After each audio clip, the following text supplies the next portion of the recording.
This is Andy Gutierrez from StarWars.com, and you are listening to Coffee with Kenobi with Dan Z. This is the podcast you're looking for. This is Ashley Eckstein, Ahsoka Tano from Star Wars The Clone Wars and Star Wars Rebels, and you're listening to Coffee with Kenobi with Dan Z. Joining us today for a cup of coffee, a long overdue conversation about the final / first official full Ahsoka trailer. Of course, the series comes out August 23rd, and we need to talk to some big fans of Ahsoka Tano. Now, there are a lot of you out there, but these two jumped right to the top of my list. First, they're both veterans of the Coffee with Kenobi Galactic Star Cruiser trip. Let's bring in first Mary Perdue. Mary, welcome back to the show. Thank you, Dan. I appreciate you inviting us onto the show again. Absolutely. Well, it's always fun to chat with you regardless, and I know what a big Ahsoka fan you are, so this is going to be a blast. Also joining us, he is a fellow Jedi Knight. He's probably got more legacy lightsabers than me, which is a pretty impressive feat.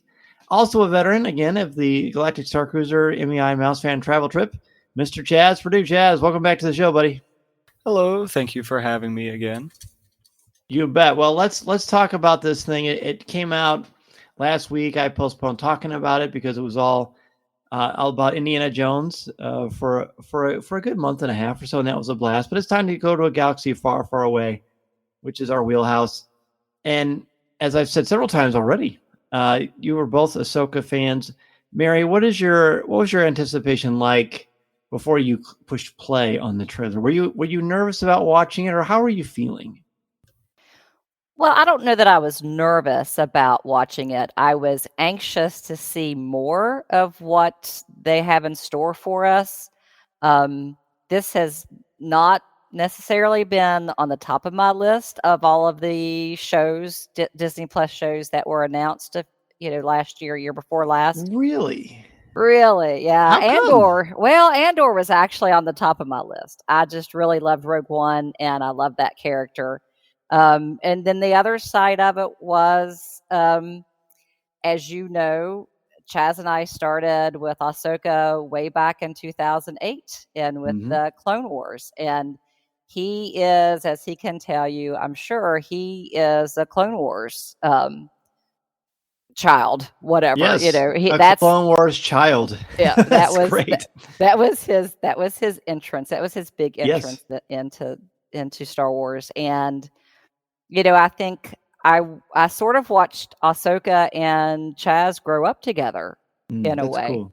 And so, and through Star Wars weekends and Star Wars celebrations, we got to know Ashley Eckstein, who was the voice and the persona of Ahsoka. And so for someone else to take over that character, it was a little jarring. And so, it was not high on my list. But I think I was excited about what I saw in the trailer. I think they're going to take an interesting turn with it. And like a lot of other people have said, it almost seems like it's a Rebels season 5. I hope it's not. I hope they kind of go a different way with it.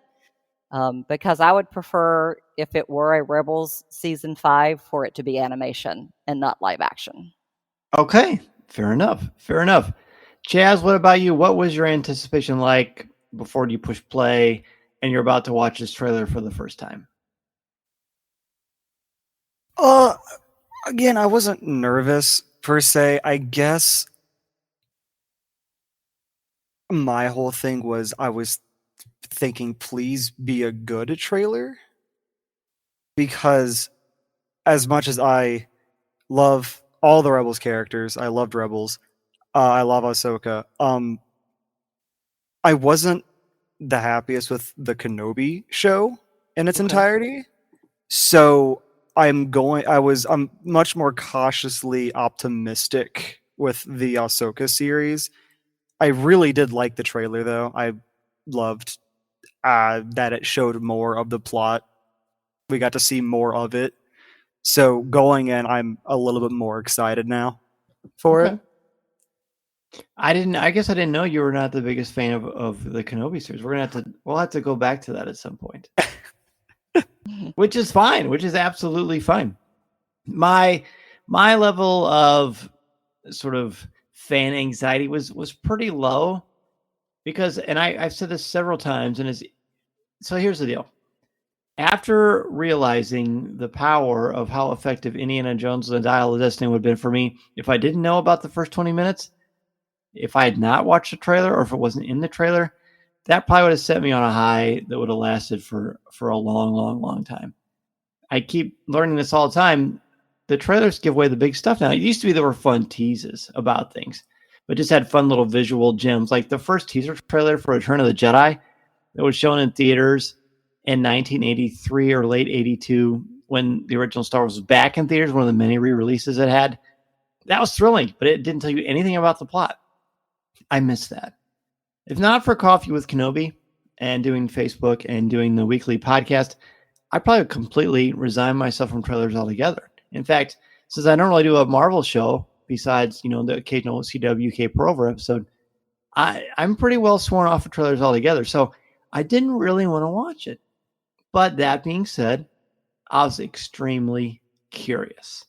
And I just, I knew people were going to ask me about it.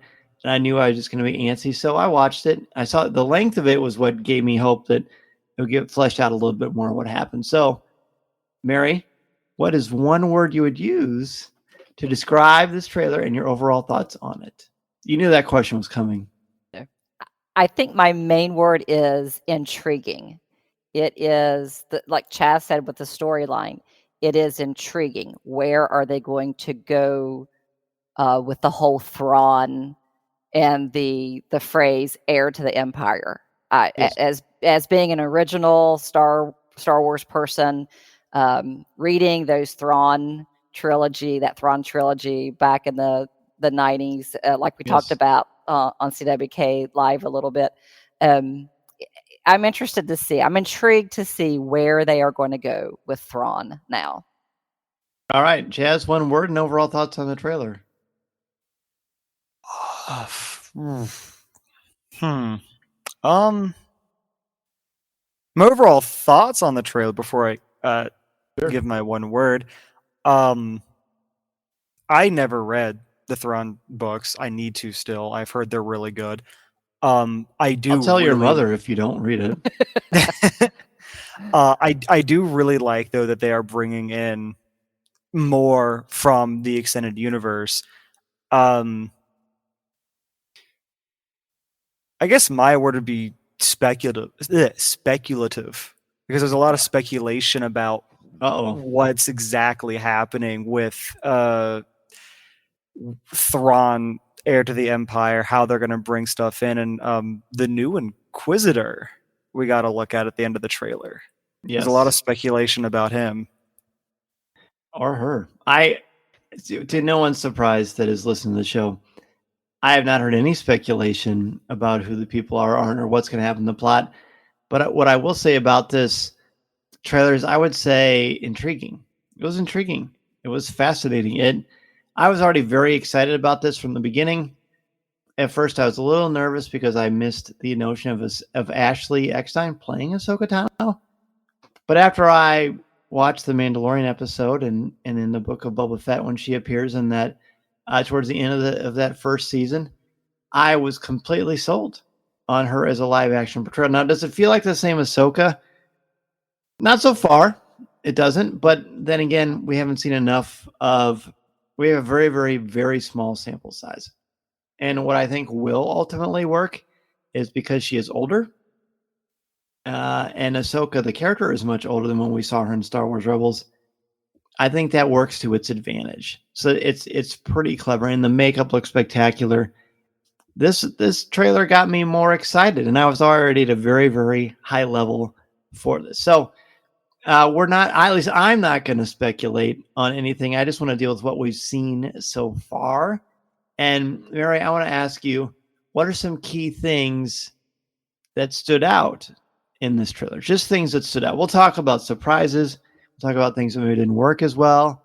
But what stood out to you? And how many times have you seen it, by the way? Oh, well, I watched it a number of times when it first popped out on one of our group chats. Somebody shared it, and I went, "Oh my gosh!" So I went straight to it to watch it because I was anxious to see what this full trailer was going to be. Yes. I think some of the things that popped out were really Thrawn himself, seeing Lars Mikkelsen in the full Chiz look. Mhm. I think whatever our two non-Jedi people are, we don't know what they are yet. And again, I'm not going to speculate what they are, but I know that Filoni did say that those lightsabers are orange and not red. I think Oh, really? I saw a couple of articles that he made the statement that because people were asking with that first teaser trailer if the collars were off, and he said no, that they are orange. So yeah, but so I think that's interesting. That kind of jumped out, and then just where are we when we're seeing that star map come up, and it really, my questions are a lot about jumped out about Thrawn. What are they doing with him? Why are they thinking that he is powerful? That's kind of my question. And that's what really jumped out more, was all the little hints about who Thrawn is, where he is, and how powerful he is, or is he powerful? Excellent. Yeah, and that clip of Thrawn is what they showed us at Celebration Europe. I think it's that exact clip. But I think they stayed a little bit longer on him for this version that was released, which I'm grateful for.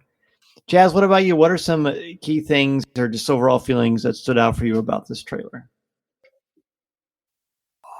So far, the show hasn't actually come out yet, so obviously I can't give an opinion on the actual character at the moment, but I do so far really like Ray Stevenson's character just from the trailer, his demeanor, and I like Shin, I think was her name, the other orange saber wielding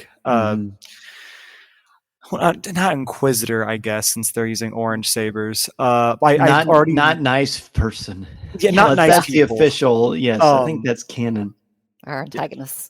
I do. Yeah, our antagonists. I already do like their characters and how they feel, because she feels more power hungry and he just feels going for a goal. I like that. So I'm hoping their characters are really good. Also, the world between worlds showing up again.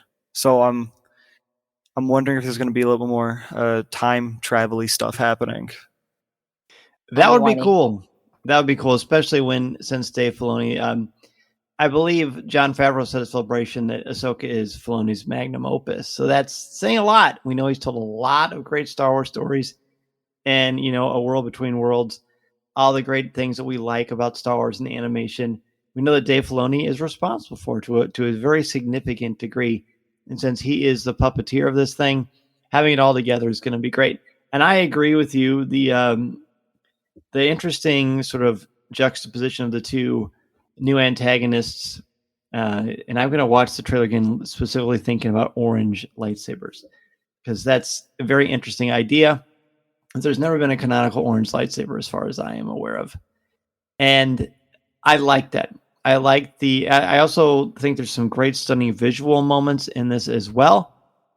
The gravitas that Rosario Dawson brings to the role of Ahsoka Tano is really, really cool. And I think what I'm most excited and grateful for is that so many casual Star Wars fans are going to learn. It's very possible they don't know who Ahsoka is. Maybe they're only people who watch the movies. And then you have heard Ashley Eckstein's voice at the end of The Rise of Skywalker, but it doesn't really mean that they put anything into that. So this is going to bring a whole lot more people to this character and into this galaxy. And I think that's really, really good. I have loved everything that's come out, some more than others. I think this will be the adrenaline shot in the arm, for the fandom that can only be found typically in a movie. Now I'd say the first episode of The Mandalorian, or first season of Mandalorian, perhaps the second. We're on that level, but this is really something extra special. So let's talk about key, like specific sequences or moments. I mean, Mary, you mentioned seeing Thrawn for the first time, and he brings Mickelson brings like a weight and a gravitas all of his own. Plus, since he was the voice of Grand Admiral Thrawn in Star Wars Rebels, I like that connection there, which we also saw with late Katie Sackhoff as Bo-Katan Kryze. So do you have specific ones? I didn't give you really homework per se, but are there a couple? Let's have everybody give two. So Mary, you can give one, Chazz go, and I give one, then we'll just go around again. But tell me some key things that stood out for you. Specifics. Well, very specifically, a couple of the, away from Thrawn, a couple of the sort of mirrored sequences. One was Sabine cutting her hair, the same as Kanan cut off his ponytail right before, spoiler alert, the end. And then Sabine also like riding that speeder through Lothal, sort of the same way Kanan did at the beginning of Rebels. So it seems like they're doing, I just kind of picked up on it. It seems like they're doing a lot of comparison between Sabine and Kanan for some reason.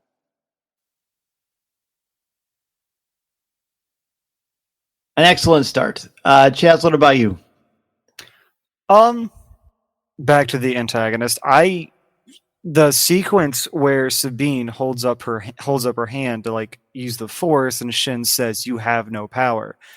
That really stuck out to me because with the mirroring of Kanan and Sabine, I feel like they're trying to set Sabine up as a Force wielder and a potential Jedi, but maybe just Force sensitive, because in season 4 of Rebels, she learns how to use the Darksaber from Kanan. Right. So I like that Shin says you have no power, but her power is just going to be her training with the Darksaber and being able to use a saber, also under the apparent training of Master Tano, which was another thing that popped out, was her calling Ahsoka Master. Right. When I saw that, I feel like it kind of told a story within itself, as far as, like, I hope it does sort of give you that carrot, but they also very specifically space out. Yes, Ahsoka is considered like a master. You never really hear her called that because we've never seen her really train someone before, but obviously they've worked together, right? So does that mean that Sabine is a Force wielder or possibly vaguely Force sensitive, like Chirrut Inway, for example? I don't know. Maybe. I would like to think that it's just because she's a great Mandalorian warrior, and seeing that part brought over to it is going to be really, really fun. So there may be a part of that. The time difference is interesting to me, because at the end of Star Wars Rebels, when Ahsoka encounters Sabine does have the short hair. So maybe part of this is showing before the end of Star Wars Rebels. Maybe just the classic in media res that George Lucas uses when telling stories, especially for 4, 5, and 6, and 1, 2, and 3. I wonder if that's going to be a part of the equation too. So that's fun. I like that. I think the thing that stands out, one of the things that stands out to me visually, is the sequences where one of the dark side users is Force pushing, Republic soldiers, or New Republic soldiers, or what have you, down a hallway with significant actual Force itself, making them fly across and seeing what looks like a Tantive 4 type of a hallway. It's not the Tantive 4, most likely, of course, but I thought that was really, really cool. And seeing some of the very crisp, clear movements of the lightsaber choreography was also really, really compelling too. Mary, do you have another one that you'd like to share with us? Sure. The other one I think is toward the end of the trailer, when the statement is once a rebel, always a rebel. And then we see all of them, Hera and Sabine and Ahsoka and Huyang, flying in the ships. And it looks at one point like they're flying towards the mouth of a Purgle and like Yes, the I wanted that too. tendrils of the Purgle. I watched that part closely 3 or 4 times. I thought that was really cool. So I'm anxious to see how they're going to bring in those live action Purgles, kind of like we saw just the reflection of them in Mandalorian 3, season 3 with Grogu. Yes, now first are episode. we going to see those? Yeah, are we going to see those Purgles up close and personal in live action this time? That would be pretty awesome. Yeah. Chazz, give us another one. I already kind of touched on it, but that new Inquisitor has my full attention. Okay. Especially since this is past the Inquisitor's time. Are you a big fan of Inquisitors in general, or just the design of this one? Or is this like, do I sense another space on your shelf for another legacy lightsaber? Not entirely. I would like an Inquisitor saber. No, I do like the Inquisitors. Always found it very interesting that there were these either ex-Jedi or just Force wielders in general who decided to, survive and work for the Empire to hunt down other Jedi. But the main intrigue is what I just said. This is after Vader and the hunt for Jedi. Why is there still an Inquisitor around hunting Jedi? Like, is he with Thrawn? Is he by himself? Or is she by himself? Like, I don't know. I highly recommend Star Wars Inquisitor Rise of the Red Blade, which came out this week by Delilah S. Dawson. It is like this wonderful master class in sort of what takes someone and draws them in to become an Inquisitor itself. I think you will love it. You will absolutely love it. One of the other main things that stands out to me, he's over my shoulder, it's Chopper. Seeing live action Chopper, I think like it's the same sequence we've already seen, but it doesn't matter to me. Live action Chopper is the best. I wonder if this will be the same droid builder. Well, I don't know. That was used in Rogue One, that they had at the Lucasfilm offices. Either way, it doesn't really matter. I adore Chopper, and he's going to add some much needed brevity to this thing, or levity, I should say. So I'm very looking forward to that as well. There are plenty of beautiful visuals. I mean, this is Star Wars, right? So Star Wars is such a wonderful visual medium. It inspires and creates percolation of our own imaginations and our sense of adventure too. And we see that right away with these different ships. We've seen with San Diego Comic-Con all the great Lego sets that are coming out. There's a lot of exciting things. But is there something in this trailer that made you kind of throw a flag and say, well, I'm not sure about that? Mary, do you have anything like that? Or maybe you've got a couple. Well, the one question I have is when we see, and we're not sure where they are, but when we see Balin and Shen with what's her name, Morgan Elsbeth, and Elsbeth seems to be pulling up this dome of a star map. Yes. And it's very almost sort of magical looking. So that's been a big question. And are they bringing some type of magic into it? Or is it just like any other star map, and that was just the device that she was using? That one I have had a question about, and what's going on with that. So that was just, I thought that one was just, that section was just not out of place, but just sort of different from everything else. Okay. So it'll be interesting to see. And it is that part of the power of Thrawn that they were talking about. Sure. So it wasn't necessarily that it didn't work for you, it just made you scratch your head. Yes. Okay.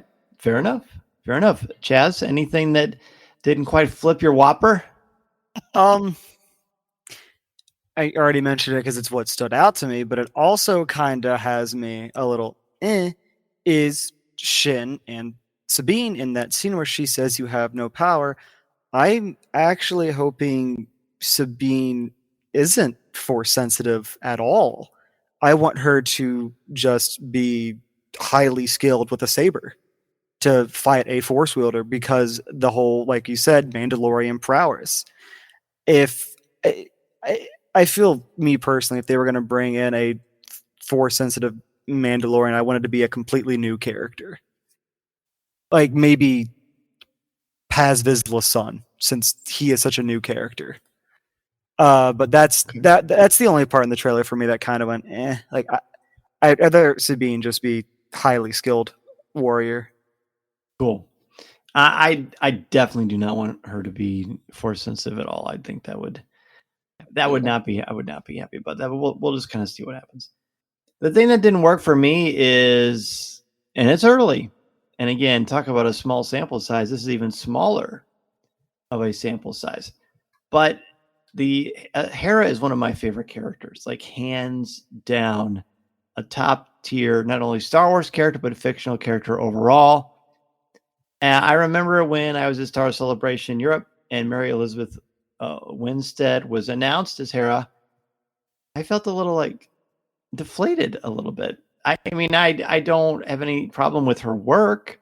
I know she's obviously an important part of Star Wars pedigree as far as being married to the actual Obi-Wan Kenobi, Ewan McGregor, and that's great. She's a really good actor. I will allow it time to grow, but I feel like Hera is one of those characters that's so hard to cast. Like, you got to get Chris Evans, Captain America, or Hugh Jackman, Wolverine, kind of a level to really hit where I think it goes. I would almost say that Hera is more important to cast than Ahsoka is. Yeah, Hera's the space mom. Hera's a space mom, but and maybe it's just the makeup. And I don't know. Obviously, there aren't people with green skin walking around. So I don't know. Even her voice doesn't sound like Vanessa Marshall. And maybe I just have to let go, of that. I would have loved to have seen Vanessa as Hera. But of course, I think we'd all like the entire cast that worked on Rebels to be in a live action. But that's, again, not to be a pejorative or a downer. I fully respect and expect that I will be won over. But right now, that is the one thing that is kind of holding me back on that aspect of things. Well, I think maybe one of the reasons, and this is what I also thought about with that, Dan, is I think Mary Elizabeth is too young to play Hera. Yes. And she's 38. Yeah, but I know what you mean. She looks younger. She looks younger. She has a very young look to her, and Hera has been the space mom. I mean, if you follow Rebels, now people who haven't watched the Rebels animated show, that I don't think that's going to bother them. But I think those of us who know Hera and where she came from, and hint, that's going to be one of my top 5 novels next week for CWK Live, is the one with Kanan and Hera. But no. I think Mary Elizabeth I think her looks are too young. I think, and I know, like we said, we can't always have the voice actors be the live action, but I think Vanessa Marshall would have been fantastic to roll right in there like Lars Mikkelsen did. But yeah, I agree with you on that. As soon as you said that, I thought, yes. Yep. Yes. And it's been on my mind since Celebration. But again, I'll just trust in the Force on this one. You mentioned Thrawn. Everyone has been so excited not only to find out that he's going to be in the series, although we certainly had a pretty good insights that was a possibility, but also just wanted to see a visual of this guy. They showed the trailer at Celebration, and they showed it like throughout the convention, but only in that specific Lucas or that Ahsoka room did they actually show him, and people went berserk. People went absolutely berserk. Again, small little image. I thought it looked terrific. What do the two of you think? Yeah, I thought he looked great. He looks fine to me. I mean, he's got the look. He's certainly got the way he carries himself. And I thought it was interesting in the trailer that they talked about, what do we do when we find Thrawn? So I guess in my mind, after the episode, The Jedi, in The Mandalorian season 2. I thought that they already working in cahoots with Thrawn and he's back, but this story through the trailer itself seems to indicate that they are still kind of looking for him. Did you both get that as well? Yes, I did. It was almost like even though Ahsoka thought that Morgan Elsbeth knew where Thrawn was in this season 2 of Mandalorian, apparently she did not, or is that show after what's going on here? I don't know what the timeline, how they're doing all the timelines, but yeah, I mean, I felt like no one knows where Thrawn is, that they are all looking for Thrawn. The Shadow Council and, from the tail end of Mando 3, season 3, the Shadow Council's looking for him. Baylan and Shin and Morgan are looking for him. Ahsoka's looking for him. Yes. It's like he's lost. He knows where he is, but to everybody else, he's lost. Right, and you need to have some powerful warriors to take on Ahsoka, because she is pretty serious business when it comes to combat. I mean, she is very, very hard to beat. She's been trained by the best. She's been through more combat than probably most people in the Star Wars universe. And I bring this up with you, Chazz, because I know you've mentioned the Inquisitors a couple of different times. It's Ray Winston, right? That's the person. Or Ray Stevenson, I'm sorry. Ray Stevenson is the actor who has passed away, but he was able to film everything for Ahsoka, which of course is filmed well before they finish all the special effects and all the post-production type stuff. But I feel like, and you mentioned this, Chazz, I feel like he's going to he almost reminds me of like an evil Funhouse Mirror doppelganger of Obi-Wan Kenobi. I don't know if it's just the beard or what, but there's really something that he appears to be bringing in this trailer. I feel like he's going to be a bit more complicated than your traditional sort of a bad guy wearing the black cowboy hat. Kind of like an antithesis to what Obi-Wan is. Exactly. You caught that as well? He doesn't, because that was the whole thing what I like about him and Shin's little chemistry as partners in crime, I guess. Yeah. He kind of feels more Dooku-ish. Like he has a more, not like Dooku was pretty evil later on in the Clone Wars, but more distinguished. So chivalry, I don't know is the right word, honor to him. Sure. While Shin is more let loose,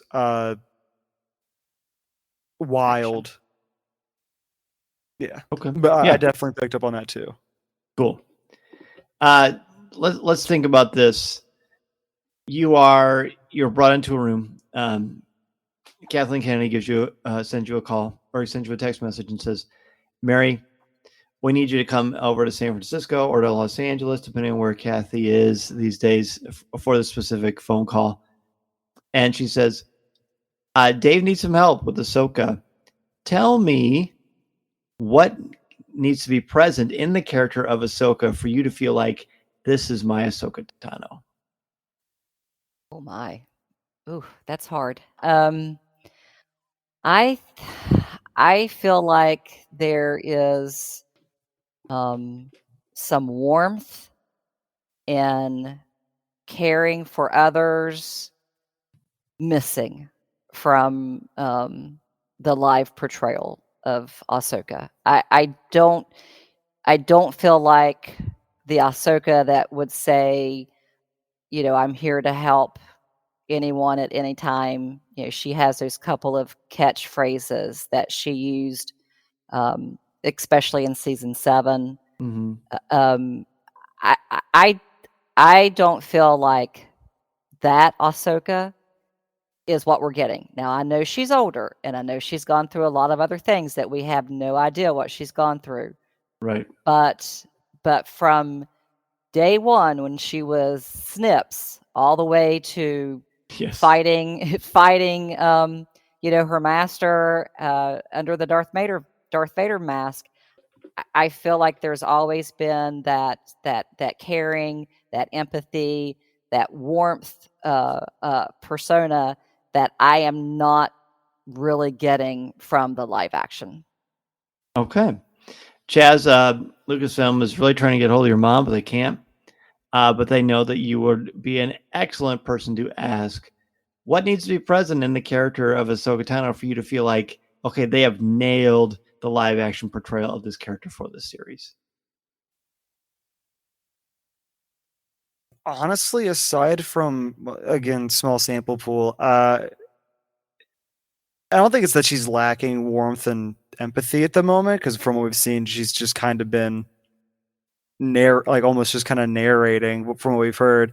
And the few action sequences, I see plenty of emotion on her face. Like, she's got that same like almost Anakin Skywalker grin when she's piloting one of the ships and towards the end. So I feel like we're going to see plenty of emotion. I think my biggest gripe kind of actually got fixed with them making her what are they called, with the Leku longer, because when they first put her into live action, they were not adult Ahsoka Leku. They were Clone Wars teenage Leku length. They were much shorter. So them giving the longer one, she feels much better. I do think in a couple of the scenes where she talks, she does sound a bit too cold, though. So I would have preferred those have been a little bit not as cold. I understand that, like my mom said, she is much older now. Sure. So the demeanor of how she speaks would obviously change over time, especially with experiences. So that's fine. I just feel like they were a little bit too monotone. Okay, that's fair. And like you said, small sample size. I think if I was to get the similar call, I think I would say, look, Ahsoka's pretty important to the overall story. She's got a ton of gravitas. She takes her role in the galaxy very, very seriously, but she also spent a lot of time running from it or hiding because of fear, because of intense sadness, because of a loss of her master, who she thought for a long time was dead or gone. And then knowing sort of what happened, there is resolution, because obviously she has a good connection with Luke Skywalker, which we saw in the book of Boba Fett. But Ahsoka needs to be very, very graceful, very, very wise, and very much like sort of like she's almost like when she walks in the room, you feel warmer, you feel safe, you feel confident because of who she is. And I think Ahsoka Tano has to have that clout when she is around other characters. Whatever happened between her and Sabine will be interesting. You've got to have conflict. I don't remember off the top of my head ever seeing them interact very much in Star Wars Rebels, except for at the very, very ending, of course, with that beautiful scene. So I don't know. Again, because Dave Filoni is the co-creator of Ahsoka Tano, along with George, I feel like it's going to happen. And I didn't feel like she wasn't that character in Mando or Fett either.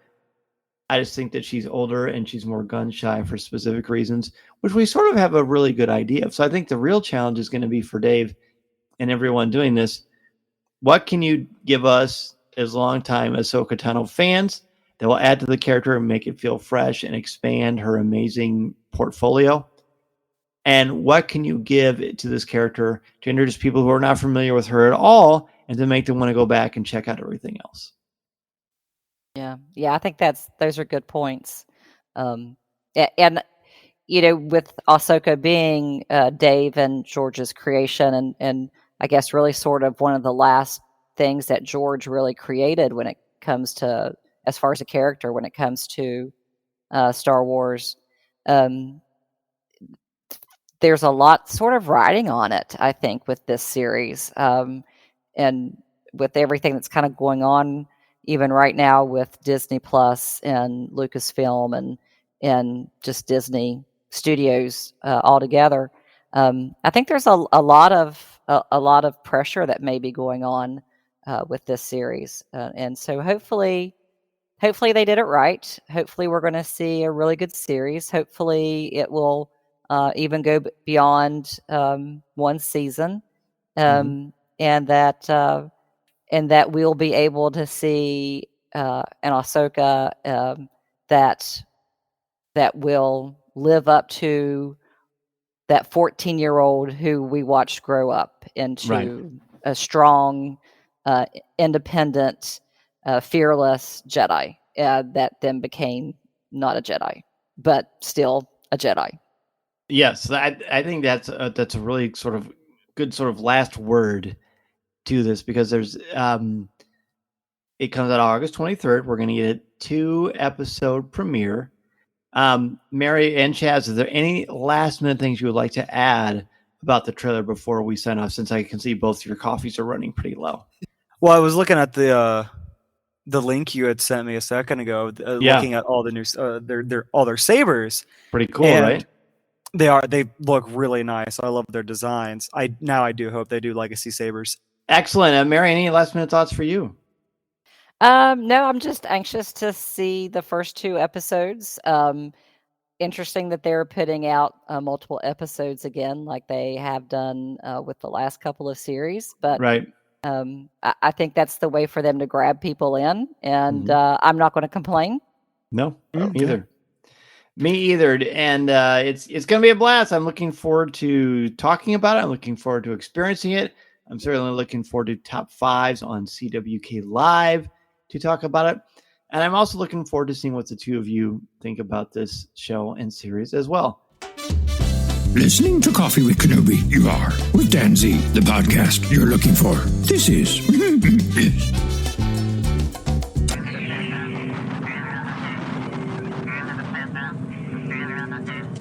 Mary, it's been terrific having you back on Coffee with Kenobi, and of course, hanging out with you on the Galactic Star Cruiser. We did a lightsaber training together. We worked on the bridge of the Halcyon. We did a lot of great stuff. Where can people reach out and ask you about the trip, or get your opinions on all things Star Wars? The best place to really be able to interact is really Twitter, and it's at Mary _Perdue, Perdue. I'm also on Instagram at Mary and Chazz. But for one-on-one interaction, Twitter is the best one. Excellent. And Chazz, what about you? I am once again a lucrative person. So basically, just if it's questions for me, I'll just answer through her Twitter. Very good. And of course, you can find and chat with them in the CWK Cafe, our Coffee with Kenobi Facebook group. Thank you two again so very much for coming back on Coffee with Kenobi. Thanks, Dan. Good to be with you tonight. Always fun. This podcast is not endorsed by the Walt Disney Company or Lucasfilm Limited. It is intended for entertainment and informational purposes only. The official Star Wars website can be found at www.starwars.com. Star Wars, all names, sounds, and any other Star Wars related items are registered trademarks and or copyrights of Disney and their respective trademark and copyright holders. All original content of this podcast is the intellectual property of Coffee with Kenobi unless otherwise indicated. This is the podcast you're looking for.